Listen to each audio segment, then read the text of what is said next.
नमस्कार किसान साथियों, आपका अपने जी फार्म खेती बाड़ी चैनल में हार्दिक स्वागत है। किसान साथियों, आज हम चर्चा करने जा रहे हैं कि लहसुन की फसल में कैल्शियम नाइट्रेट का प्रयोग किस प्रकार करें, कितनी मात्रा रखें और इसका प्रयोग करने पर कंद की साइज पर क्या असर पड़ता है। तो आइए जानते हैं यहाँ पर कुछ प्रमुख बातें। तो सबसे पहले जान लेते हैं कि लहसुन की फसल में हमें कैल्शियम नाइट्रेट का प्रयोग क्यों करना है। यहाँ पर ध्यान रखिए, हमें नाइट्रेट मतलब नाइट्रोजन का प्रयोग कम ही करना है। कैल्शियम की मात्रा हमारी लहसुन की फसल के लिए अति आवश्यक है। यह करता क्या है कि आपकी जो फसल है उसकी जड़ों का विकास करता है, साथ में इसका जो आउटर सेल है पौधे का उसको मजबूत बनाता है, जिससे आपकी कलियां ठोस रहेगी, लंबे समय तक भंडारण करने में आसानी रहेगी और उसकी रोग प्रतिरोधक क्षमता भी बढ़ेगी, क्योंकि यहाँ पर उसकी सेल जो बाहरी परत है वो मोटी हो चुकी है और साथ में यह आपके पौधे में ग्रीननेस बढ़ाएगा। इसी के साथ में लहसुन का वजन बढ़ाएगा और उसे फटने से ही बचाएगा। और ध्यान रखिए, यहाँ पर कैल्शियम नाइट्रेट के साथ में यदि बोरॉन का प्रयोग करते हैं तो सोने पे सुहागा रहेगा। किसान साथियों, एक बात का जरूर ध्यान रखिए कि डोज अनुशंसित होना चाहिए। यदि डोज की मात्रा आपने अधिक कर दी तो डायरेक्ट नाइट्रोजन नाइट्रेट फॉर्म में आपकी फसल को मिलेगा, उससे कली फटने की समस्या बढ़ जाएगी।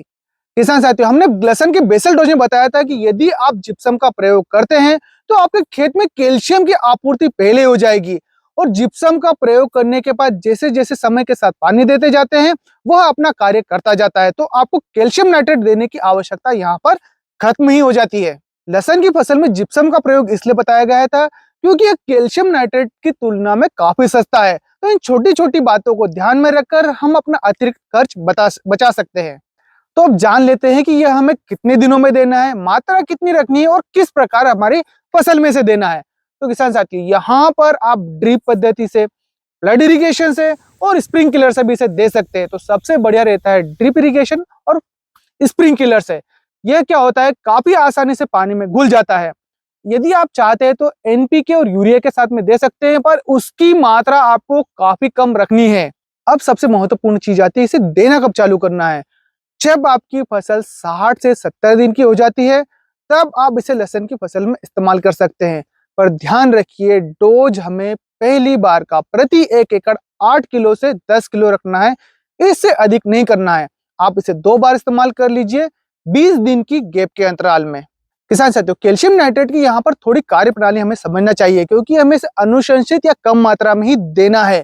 तो कार्य क्या करता है, जैसे ही आप इसे अपनी फसल में देते हैं तो कैल्शियम और नाइट्रेट के रूप में दो तरह से टूट जाता है। तो कैल्शियम तो आपके पौधे की साइज, कंद और इसको बढ़ाएगा, साथ में जो नाइट्रेट है यह पौधे को अचानक से लगता है और उसकी ग्रोथ को प्रमोट करता है। मात्रा अधिक कर दी तो रोग प्रतिरोधक क्षमता पौधे की कम हो जाएगी और वो दात्री होगी, जिसे हम कली का फूटाव कहते हैं। अब हम थोड़ा यह भी जान लेते हैं कि कैल्शियम नाइट्रेट का प्रयोग हमें किस परिस्थिति में नहीं करना है। तो सबसे पहले देख लीजिए कि हमारी मिट्टी क्षारीय है या उसका पीएच ज्यादा है, तो यहाँ पर इसका प्रयोग नहीं करना है। यदि आपने जिप्सम का प्रयोग कर लिया है तो भी कैल्शियम नाइट्रेट का प्रयोग नहीं करना है। एक विशेष बात और है कि यदि आपकी लहसुन पीली पड़ रही है या उसमें झुलसा रोग लग गया है तो भी कैल्शियम नाइट्रेट का प्रयोग करने से हमें बचना है। किसान साथियों, कमेंट कर जरूर बताइए कि यह जानकारी आपको कैसे लगी। अपने और किसान मित्रों से वीडियो को जरूर साझा कीजिए और चैनल को भी सब्सक्राइब करें। धन्यवाद।